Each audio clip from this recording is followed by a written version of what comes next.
আমি কত দিক দিয়ে কথা বলবো বন্ধুরা আমার, কত দিক দিয়ে কথা বলবো। আরে আমার নবী তো এমন একজন নবী, যেই নবীকে আল্লাহ পাক নিজে বন্ধু বলে ঘোষণা করেছেন। আচ্ছা বলেন তো, আল্লাহর বন্ধু যিনি হয় তার মর্যাদার কি কোনো তুলনা হতে পারে? আস্তে কমানো, জোরে বলো, তুলনা হতে পারে? এই জন্য যুবক, একটা ছোট্ট উদাহরণ দেই। আমরা সুন্নি মুসলমান, আমরা নবীর প্রশংসা করি, এজন্য আমাদেরকে বহু লোকেরা একটু আর চুকে আমাদের দিকে তাকায়। আমরা একটু নবীকে দাঁড়ায় সালাম দেই, ইয়া নবী সালাম আলাইকা বলি, বহু মাওলানা সাহেবরা আমাদেরকে বেদাতি বলে ফতোয়া দেয়। আমি বলি ভাই, আপনাদের সাথে আমাদের কোনো হিংসা নাই, নিন্দা নাই, একটু শোনেন, আমরা কোন নবীর গোলামি করি, যেই নবীর নাম দুনিয়াতে আছে কবরেও।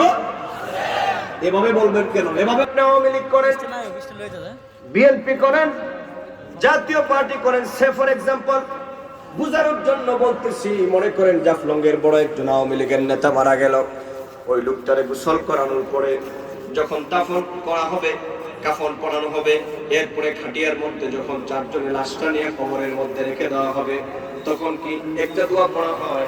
আপনারা সকলে জানেন একটা দোয়া পড়া হয় কিনা? দোয়াটার নাম কি? এই যে সারা জীবন দোয়া শুনছেন আপনারা, একটা কথা বলেন না, দোয়ার নাম কি? বলা হয় তো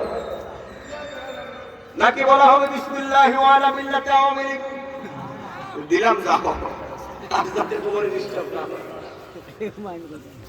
নাকি বলা হবে দিলাম বিসমিল্লাহি ওয়া আলা মিল্লাতি বিএনপি। আরে বাবা, আপনারা ভয় পাবেন না, বক্তৃতা করি আমি আর ভয় পান আপনারা বুঝে যায়। আমিও বাংলাদেশ সরকার দলের এক বিরাট বড় নেতা সাহেবের প্রতিষ্ঠানে চাকরি করি। এগুলা তো আমাদের হক কথা, আমি নেতাদেরকে বসায় ওই কথাগুলো বলি। কারণ ওয়াজ কি সাধারণ মানুষের জন্য শুধু, না সমাজের সর্বশ্রেণীর জন্য? লাশ যখন কবরে রাখা হবে, চিন্তা নাই, এইরকম কোন দলের কথা বলা হবে না। ও জাফলংয়ের জনগণ, যখন তোমার আমার লাশটাকে কবরের মধ্যে রাখা হবে, তখন একটা দোয়া পড়া হবে, বিসমিল্লাহি ওয়া আলা মিল্লাতি রাসূলিল্লাহ।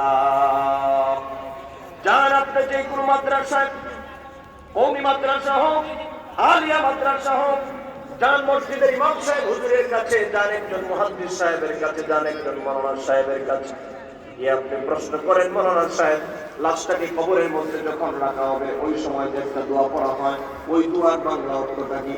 মাওলানা সাহেব আপনাকে বলবে, ও ভাই, ওই দোয়ার বাংলা অর্থ কি জানেন? ওই দোয়ার বাংলা অর্থ হলো বিসমিল্লাহি ওয়া আলা মিল্লাতি রাসূলিল্লাহ। রে মাইয়িত, তুই বাংলাদেশে কোন দল করেছিলি? এই পৃথিবীর মধ্যে কোন রাজনৈতিক দলের তোমার পরিচয়? এই পৃথিবীতে কে তুমি ছিলা? আজকে তোমার সব আইডেন্টিফাই কাট আপ হয়ে গেছে, তোমার পরিচয়গুলো আজকে কাট আপ হয়ে গেছে। আজকে তোমাকে আল্লাহর নামে আমার নবীর দলে উঠায়া দিলাম।